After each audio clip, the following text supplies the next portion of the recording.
আজ আমরা কথা বলবো ডব্লিউ.বি. ইয়েটসের সেই অসাধারণ কবিতাটা নিয়ে, যখন তুমি বৃদ্ধ হবে। কি আছে এই কবিতায়? ভালোবাসা, সময় আর হয়তো কিছুটা আফসোস। চলুন একসাথেই ডুব দেওয়া যাক এর গভীরে। আচ্ছা, কখনো কি এমন মনে হয়েছে যে অতীতের কোনো একটা স্মৃতি আসলে ভবিষ্যতের জন্য একটা সতর্কবার্তা? বেশ অদ্ভুত ভাবনা, তাই না? এই কবিতাটা কিন্তু ঠিক এই জায়গাটাতেই আমাদের নিয়ে যায়, যেখানে পেছন ফিরে তাকানোটা একরাশ আফসোসের কারণ হয়ে দাঁড়াতে পারে। তো এই কবিতাটা আসলে একটা বার্তা, ভবিষ্যতের জন্য একটা বার্তা।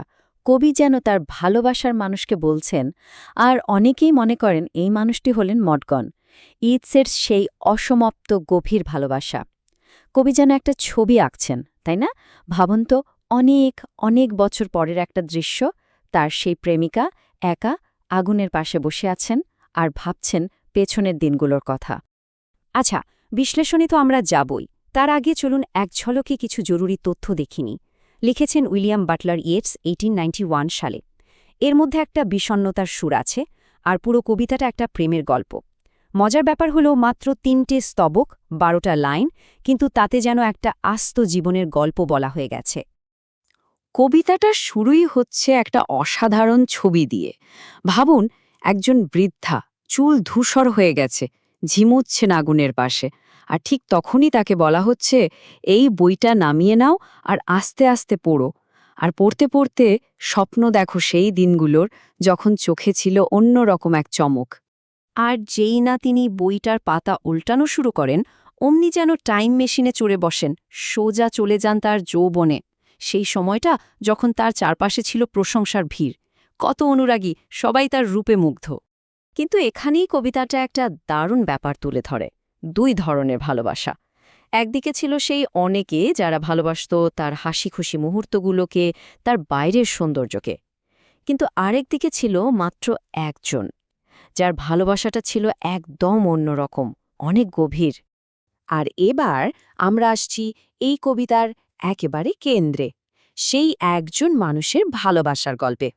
কারণ এই ভালোবাসাটাই বাকি সব কিছুর থেকে আলাদা। এখানেই লুকিয়ে আছে কবিতাটার আসল জাদু। কিন্তু এই লাইনটা খেয়াল করুন, কিন্তু একজন মানুষ তোমার মধ্যে থাকা তীর্থযাত্রী আত্মাটিকে ভালোবেসেছিল। এটা শুধু একটা লাইন না, এটা একটা ঘোষণা। এমন এক ভালোবাসার কথা বলা হচ্ছে যার সৌন্দর্য বা বয়স কোনো কিছুরই ধার ধারে না।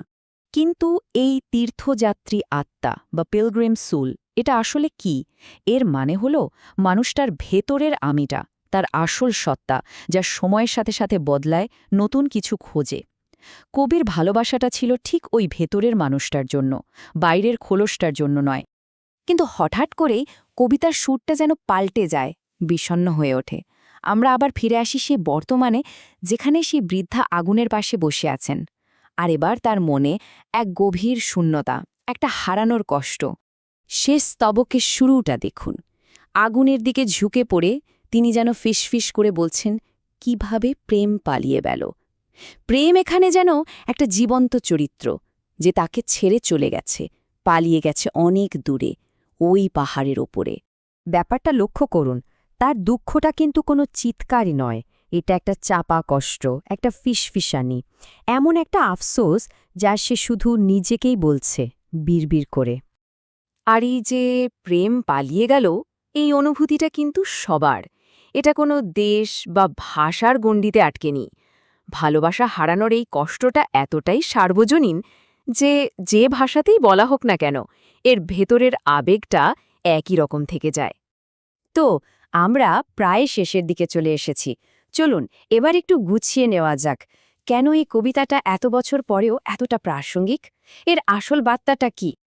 আসলে কবিতাটা আমাদের কয়েকটা খুব জরুরি কথা মনে করিয়ে দেয়। প্রথমত, সত্যিকারের ভালোবাসা বাইরের রূপ দেখে হয় না, তা ভেতরের মানুষটাকে ভালোবাসে। দ্বিতীয়ত, সময় সবকিছু বদলে দেয়, বিশেষ করে শারীরিক সৌন্দর্য। আর সবশেষে, সঠিক সময়ে সঠিক সুযোগটা না নিলে পড়ে থাকে শুধু আফসোস। বার্তাটা খুব সহজ কিন্তু গভীর। রূপের পেছনে না ছুটে আত্মার খোঁজ করাটাই আসল। আর কবিতাটা শেষ হচ্ছে এই লাইনটা দিয়ে, আর তার মুখ লুকিয়ে ফেলল তারাদের ভিড়ের মধ্যে। ভাবুন একবার, প্রেম যেন হারিয়ে গেছে অনেক দূরে, ওই আকাশের তারাদের মাঝে। তাকে হয়তো দূর থেকে দেখা যায় কিন্তু ছোঁয়া যায় না, তাকে আর ফিরে পাওয়া যাবে না। তাহলে শেষ করার আগে একটাই প্রশ্ন, এই কবিতাটা আমাদের নতুন করে ভাবতে শেখায়, তাই না? যে কোন ভালোবাসাটা আসলে সময়ের পরীক্ষায় পাশ করে, কোন ভালোবাসাটা সত্যি থেকে যায় চিরদিনের জন্য।